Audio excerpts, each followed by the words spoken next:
आज के इस लेक्चर के अंदर हमको समझना है इलेक्ट्रोमैग्नेटिक वेव्स के बारे में या इलेक्ट्रोमैग्नेटिक रेडिएशन के बारे में। आपने रेडिएशन के बारे में कहीं ना कहीं जरूर सुना होगा। रेडिएशन क्या होता है? देखो, रेडिएशन के बारे में नहीं सुना होगा तो एटलीस्ट ये तो सुना ही होगा कि हिरोशिमा नागासाकी के अंदर 1945 में अमेरिका ने 2 एटम बॉम्ब फोड़े थे। ठीक है, 2 एटम बॉम्ब वहां बॉम्बार्ड किए थे ये बेसिक, और उनकी वजह से आज भी अपन वहां पर रेडिएशन देख पाते हैं। रेडिएशन क्या होता है? बेसिकली एक ऐसा कोई चीज होती है जैसे अल्फा पार्टिकल, जिसमें अल्फा पार्टिकल निकलते हैं, बीटा पार्टिकल निकलते हैं, गामा पार्टिकल निकलते हैं किसी भी सब्सटेंस के अंदर, जिसमें से चिर परिचित जो है यूरेनियम है। यूरेनियम के बारे में सबको पता रहता है कि यूरेनियम का यूज एटम बॉम्ब बनाने में यूज करते हैं। कहीं ना कहीं यूरेनियम में क्या निकलते हैं? कुछ रेडिएशन निकलते हैं। ऐसे ही बहुत सारे एलिमेंट होते हैं। 92 के बाद में, मतलब पीरियोडिक टेबल के अंदर एटॉमिक नंबर 92 के बाद में जितने भी एलिमेंट आते हैं वो सारे के सारे कैसे होते हैं? रेडियोएक्टिव होते हैं। ठीक है, तो आज के इस लेक्चर के अंदर हमको समझना है इलेक्ट्रोमैग्नेटिक रेडिएशन या रेडिएशन क्या होता है। ठीक है, इलेक्ट्रोमैग्नेटिक रेडिएशन के बारे में समझना है। देखो, नाम जैसा पता चल पा रहा है EM मतलब इलेक्ट्रोमैग्नेटिक रेडिएशन। अब इलेक्ट्रोमैग्नेटिक से अपन को क्या पता चलता है? 2 चीजें पता चलती हैं, एक तो इलेक्ट्रिक और एक है मैग्नेटिक। मतलब कहीं ना कहीं यहां पर ये 2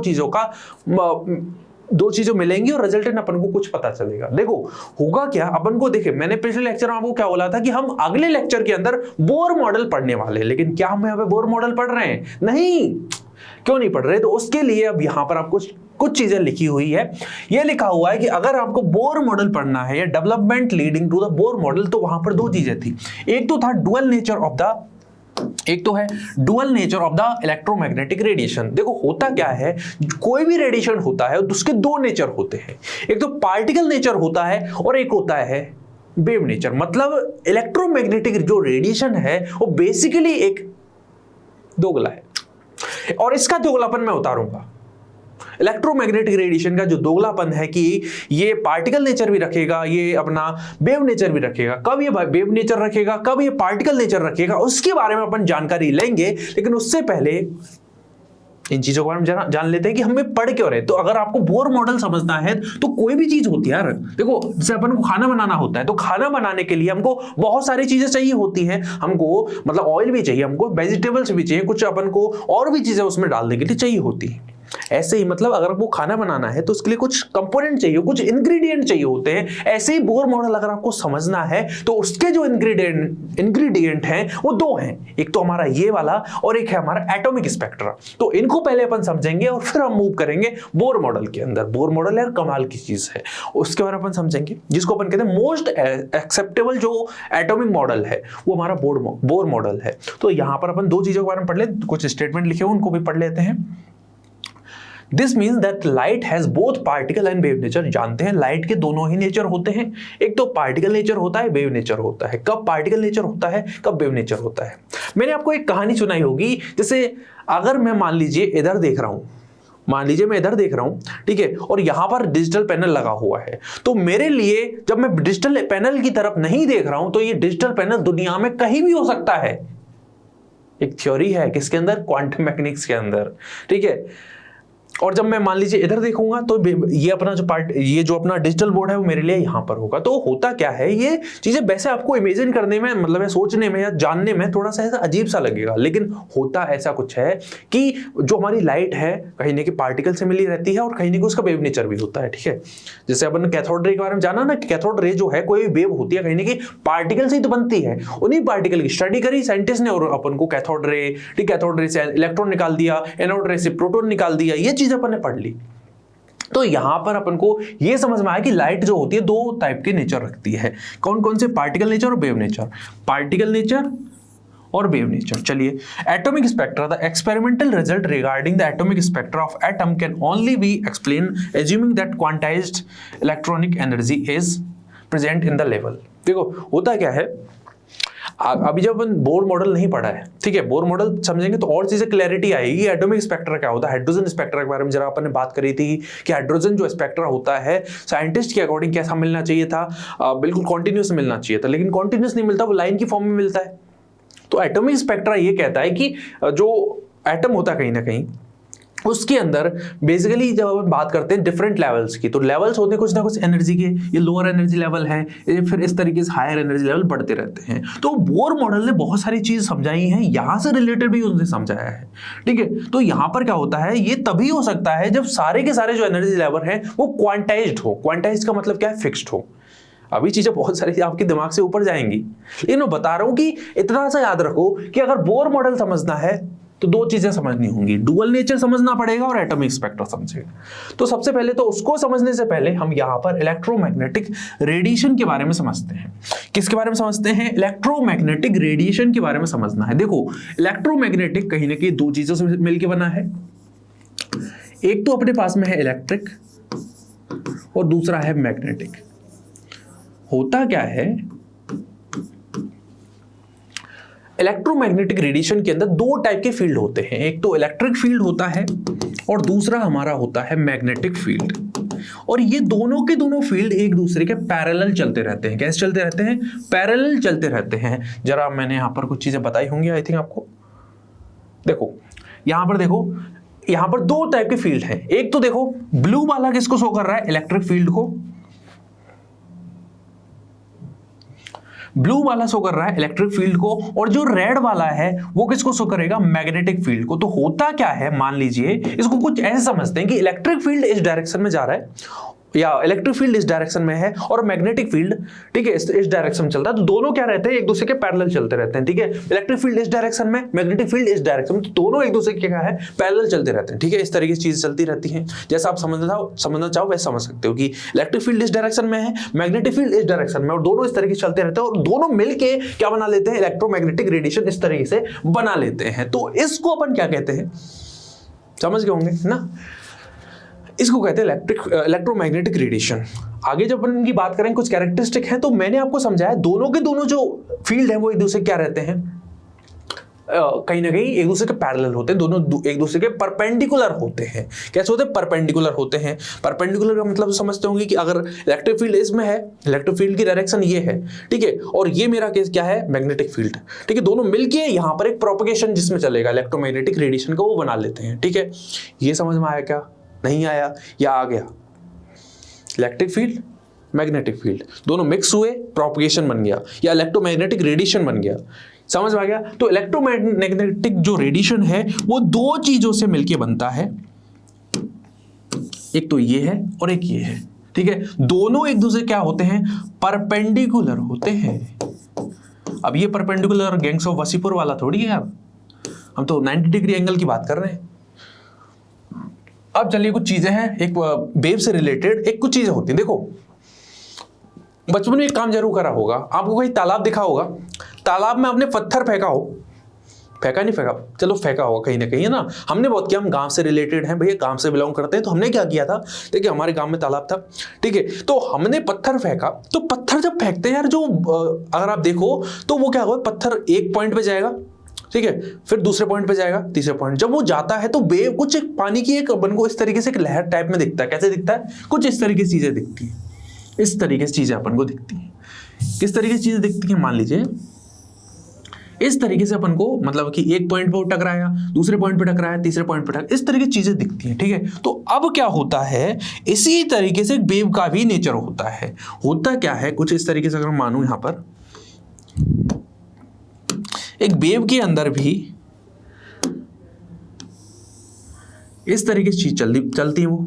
अब होता क्या है, यहां पर आपको दो चीजें दिख रही होंगी, कौन कौन सी, एक तो आपको यहां पर अगर मैं वेव को समझाऊं, एक तो ये वाला पार्ट है, ठीक है, अगर मैं यहां से देखूं तो एक तो ऊपर की तरफ चीजें चल रही हैं और एक नीचे की तरफ चल रही है, ठीक है। तो अपन बात करें कि अगर ये पॉइंट है, इससे मैक्सिमम अपन बात करें कि अपर डायरेक्शन में कितना मूवमेंट है, उसको बोलते हैं अपन क्रेस्ट, और इसको बोला जाता है ट्रफ। मतलब डाउनवर्ड डायरेक्शन में कितना मूवमेंट है, डाउनवर्ड डायरेक्शन में सबसे नीचे वाला पार्ट ये वाला ट्रफ हो गया, और सबसे ऊपर वाला ये क्रेस्ट हो गया। तो ये चीज समझ में आ गई। तो क्रेस्ट और ट्रफ क्या है, वो चीज अपन को समझ में आई। अब अपन को समझना है इससे रिलेटेड कुछ चीजें हैं। पहली चीज हमको ये समझती है कि वेवलेंथ क्या होता है। वेवलेंथ इसकी बात करें, देखो वेवलेंथ मतलब जो हमारा वेव है उसकी डिस्टेंस कहीं ना कहीं। तो होता क्या है, अगर आपको वेवलेंथ समझनी है तो इस तरीके समझो ये हमारी क्या है, एक वेव है, ये क्या है हमारी इलेक्ट्रोमैग्नेटिक वेव है। तो इलेक्ट्रोमैग्नेटिक वेव में कुछ इस तरीके से क्या होगा, ठीक है। अब क्या है, ये अपना क्रेस्ट हो गया, ट्रफ हो गया। तो होता क्या है, आप दो क्रेस्ट के बीच की डिस्टेंस या फिर दो कॉन्जिक्यूटिव ट्रफ के बीच में जो डिस्टेंस है उसको मेजर कर लो, उसको हम कहते हैं वेवलेंथ। तो वेवलेंथ क्या है, वेवलेंथ जैसा लिखा हुआ है, the distance between the two adjacent crest या फिर troughs is called as the wavelength. इसको डिनोट किया जाता है लैम्डा से। और एक चीज आपको और समझनी है कि यहां पर जो इसकी यूनिट होती है या तो एंगस्ट्रॉम होगी या फिर मीटर होगी या फिर सेंटीमीटर होगी या फिर नैनोमीटर होगी। जनरली आपको जो चीजें मिलती हैं या तो नैनोमीटर में मिलती हैं और या फिर आपको एंगस्ट्रॉम मिलती है। अब मेरा सवाल आपसे है कि मुझे ये बताओ, एक एंगस्ट्रॉम का मीटर के अंदर वैल्यू कितनी होती है, कितनी वैल्यू होती है, 10⁻⁻10 मीटर। तो सेंटीमीटर में कितनी हो जाएगी, 10⁻⁻8 सेंटीमीटर। ओके, बहुत बढ़िया। अब मुझे एक चीज और बता दो याद कि 1 नैनोमीटर की वैल्यू कितनी है, कितनी वैल्यू है, 10⁻⁻9 बताया हुआ है some basic concept of chemistry के अंदर। सेंटीमीटर में कितनी होगी, 10⁻⁷ सेंटीमीटर। ये चीज समझ में आ गई। तो ये चीज क्लियर है। फ्रीक्वेंसी क्या होती है, अब होता क्या है फ्रीक्वेंसी, जैसा अपन समझे, देखो the number of waves which pass through a given point in 1 second is known as the frequency. Frequency क्या है, एक ही चीज बार बार अपन कहते हैं कि एक चीज बार बार हो रही है, तो एक सेकंड में वो वेव कितनी बेसिकली बन रही है, एक सेकंड में कितनी वेव्स बन रही है, ठीक है, एक गिवन पॉइंट के अंदर, उसी को अपन क्या कहते हैं, फ्रीक्वेंसी कहते हैं। फ्रीक्वेंसी को न्यू से रिप्रेजेंट करते हैं, किससे रिप्रेजेंट करते हैं, न्यू से रिप्रेजेंट करते हैं।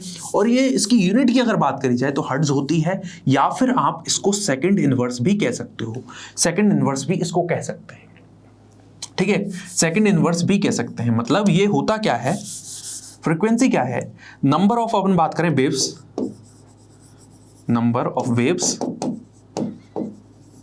पर सेकंड, तो कहीं ना कहीं वेव तो कोई यूनिट रखेगा नहीं, अरे नंबर है तो नंबर की यूनिट क्या होगी, कहीं ना कहीं इससे डिसाइड होगा। तो 1/सेकंड, तो 1/सेकंड को क्या लिख सकते हैं, सेकंड इनवर्स, या फिर इसको हर्ट्ज भी लिखा जा सकता है।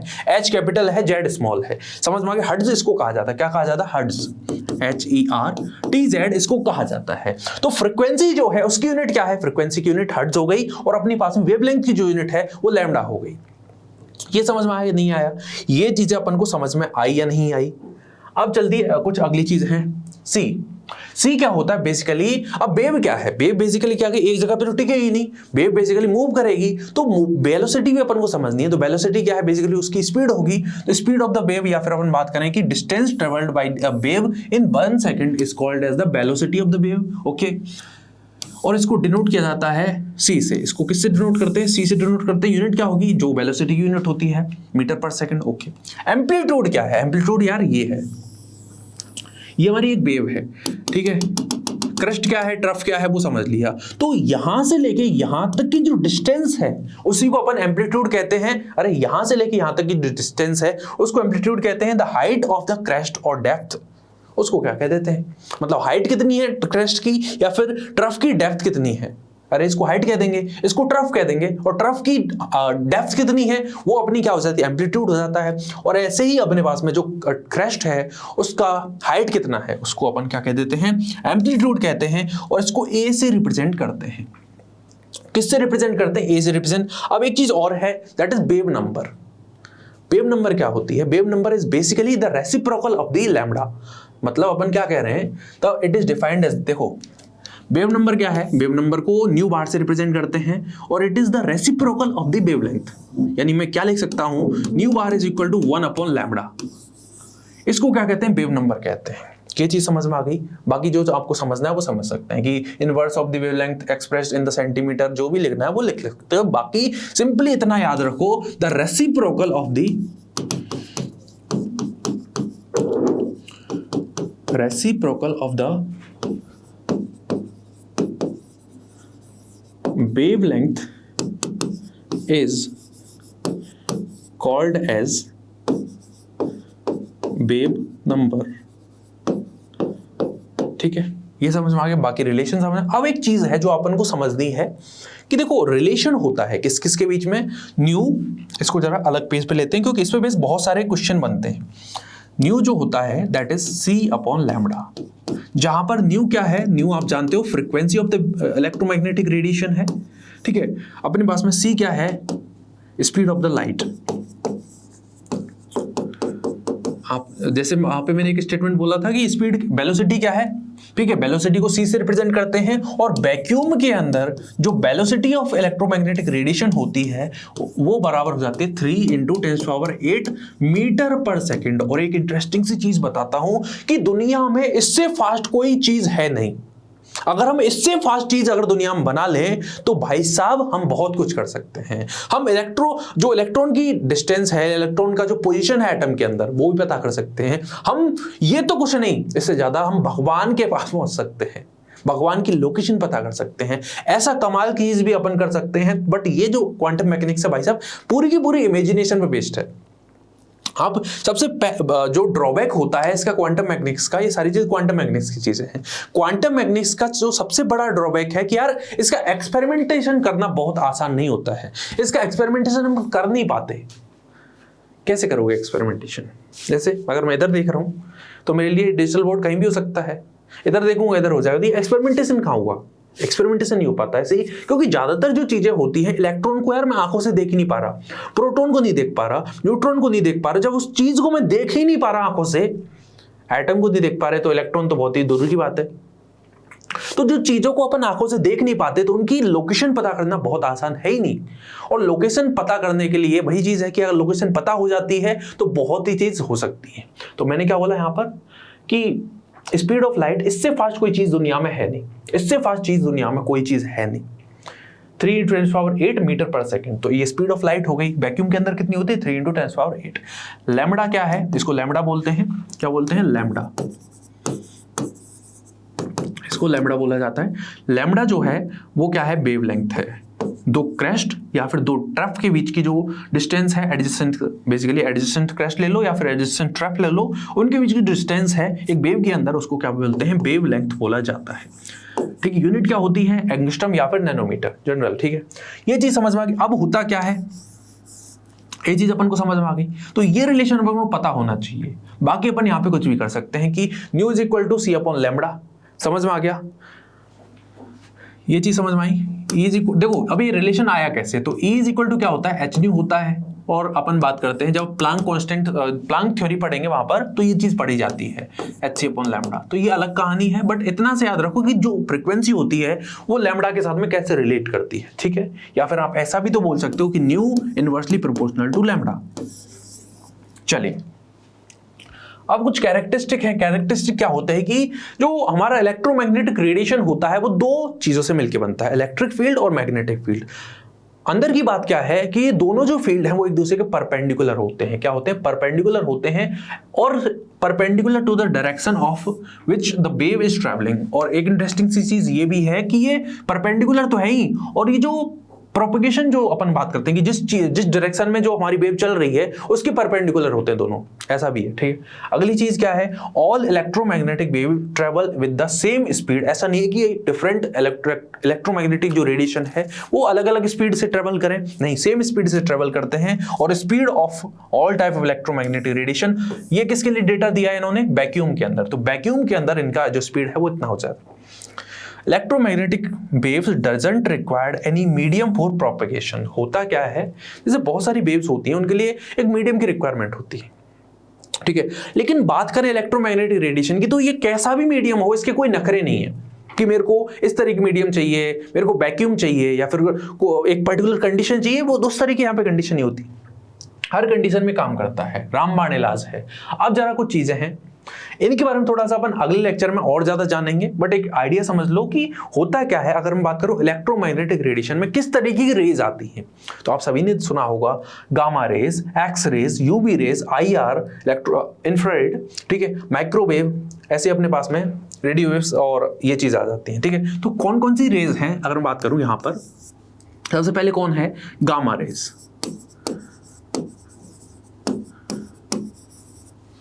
दूसरी क्या है? X rays. तीसरा क्या है? अल्ट्रावायलेट। ठीक है, अल्ट्रावायलेट के बाद में क्या आएगा? चौथा आएगा अपना विजिबल रेज। ठीक है। पांचवा क्या आएगा हमारा इंफ्रारेड IR, ठीक है। फिर क्या आएगा अपना छठवा माइक्रोवेव्स, और सातवां आता है रेडियो वेव्स, आता है रेडियो वेव्स। तो ये समझो होता क्या है। अब यहां पर एक इंटरेस्टिंग क्वेश्चन बनता है, जो क्वेश्चन ये है, देखो जरा, कि अगर मैं बात करूं यहां पर फ्रीक्वेंसी का डिक्रीजिंग ऑर्डर, तो फ्रीक्वेंसी का जो डिक्रीजिंग ऑर्डर होता है वो कुछ इस तरीके से अपन को देखना है। और बात करें लैम्बडा की अगर बात करूं तो लैम्बडा यहां पर सबसे ज्यादा किसका होता है, रेडियो वेव्स का होता है, उसके बाद माइक्रोवेव्स का होता है, इंफ्रारेड का, और फिर विजिबल का, फिर अल्ट्रावायलेट का, फिर एक्सरे और फिर गामा रे। यानी कहने की बात यह है कि अगर मैं लेफ्ट टू राइट जाता हूं तो लेफ्ट टू राइट जाने पर गामा रेज यहां पर है, रेडियो वेव्स यहां पर है, तो ज्यादा डिस्टेंस तक जो वेव ट्रेवल कर पाती है वो हमारी रेडियो वेव है, और कम डिस्टेंस, सबसे कम डिस्टेंस तक जो ट्रेवल करेगी वो हमारी गामा रेज है। लेकिन फ्रीक्वेंसी की बात करें, फ्रीक्वेंसी सबसे ज्यादा गामा रे की होती है और सबसे कम रेडियो वेव की होती है। अब एक विजिबल रेज की बात करें, विजिबल रे जैसे कि हम एक जितनी भी चीजें देख पाते हैं, विजिबल रे में कौन कौन से कलर आते हैं हमारे विजिबल रेज के अंदर, BIBZYOR ये कलर आते हैं, violet, indigo, blue, green, yellow, orange, red, ये सारे कलर आते हैं। होता क्या है, अगर बात करें इनकी वेवलेंथ की या फिर इनकी फ्रीक्वेंसी ऑर्डर की, तो आपको पता होना चाहिए कि सबसे ज्यादा जो वेवलेंथ होती है वो रेड कलर होती है। लैम्बडा का जो ऑर्डर आएगा वो क्या आएगा, V less than I less than blue less than green less than yellow less than orange less than red। तो रेड कलर की जो वेवलेंथ होती है, देखो ये जो चीजें सिंपल सी ऑब्जर्वेशन है कि रेड कलर जो होता है बहुत दूर से हमको दिख जाता है। क्यों? क्योंकि उसकी वेवलेंथ बहुत ज्यादा होती है, वो ज्यादा डिस्टेंस तक वो रेडिएशन ट्रेवल कर पाता है, तभी तो अपन दूर से ही रेड कलर को देख लेते हैं। लेकिन बात करें वॉयलेट कलर को, तो वॉयलेट कलर तो भाई साहब मतलब बहुत ज्यादा, इसकी वेवलेंथ बहुत कम है, और वेवलेंथ अगर कम है तो हम ये जानते हैं कि यहां पर ये कम डिस्टेंस तक ट्रेवल करेगा, और कम डिस्टेंस तक ट्रेवल करेगा इसका मतलब इसका अपन वेवलेंथ कम बोलेंगे, ठीक है। और हमको रिलेशन पता है nu is equal to C upon lambda, मतलब nu inversely proportional to lambda है। इसका मतलब अगर लैम्बडा का ऑर्डर ये है तो न्यू का ऑर्डर क्या हो जाएगा, B, ये वॉयलेट को रिप्रेजेंट कर रहा है, B greater than I, greater than blue, greater than green, greater than yellow, greater than orange, greater than red. ये चीज समझ में आई या नहीं आई? बाकी सिंपल सी ऑब्जर्वेशन है, डेटा अपन को बहुत ज्यादा याद रखने की जरूरत है नहीं, ये डेटा अपन को बहुत ज्यादा याद रखने की जरूरत नहीं है। बाकी इन पे बेस्ड जो क्वेश्चंस हैं वो हम करेंगे अगले लेक्चर के अंदर। तो इस लेक्चर में बस इतना ही। बस एक रिक्वेस्ट आप सभी से कि अगर हमारा ऐप आपने डाउनलोड नहीं किया है तो डाउनलोड कर लो, क्योंकि फायदा आपका ही है उसमें। जैसे आपको डाउनलोड करोगे बाकी के स्टेप आपको पता ही है, आप यहां पर जाओगे, ठीक है। उसके बाद में अपना जो ऑप्शन है वैसे मैंने बताया हुआ है, आप प्रारंभ बैच को एनरोल करोगे। प्रारंभ बैच को एनरोल करने के बाद में अपनी जनरल डिटेल्स पढ़ ली होंगी, आपको इस तरह की चीजें दिखेंगी। केमिस्ट्री वाले ऑप्शन में जाना, 11th क्लास में जाओ, मतलब प्रारंभ बैच में जा रहे हो, फिर उसके अंदर आप जाओगे कहीं ना कहीं स्ट्रक्चर ऑफ एटम के अंदर। स्ट्रक्चर ऑफ एटम के अंदर जो चैप्टर है, जो क्लास आपने देखी है, उससे रिलेटेड आपको डाउनलोड मटेरियल मिल जाते हैं। उनको डाउनलोड करना, DPP और एनरोटेड PPT को, उसको डाउनलोड करने के बाद अपन क्वेश्चन को लगाएंगे, क्योंकि क्वेश्चन बहुत ही ज्यादा इंपॉर्टेंट है। क्वेश्चन को लगाएंगे और एंजॉय करेंगे लाइफ में जो करना है, और अपना जो ड्रीम है उसको दिमाग में रखना है। कोई डाउट आता है तो डाउट भी पोस्ट कर सकते हो, ठीक है। Thank you very much.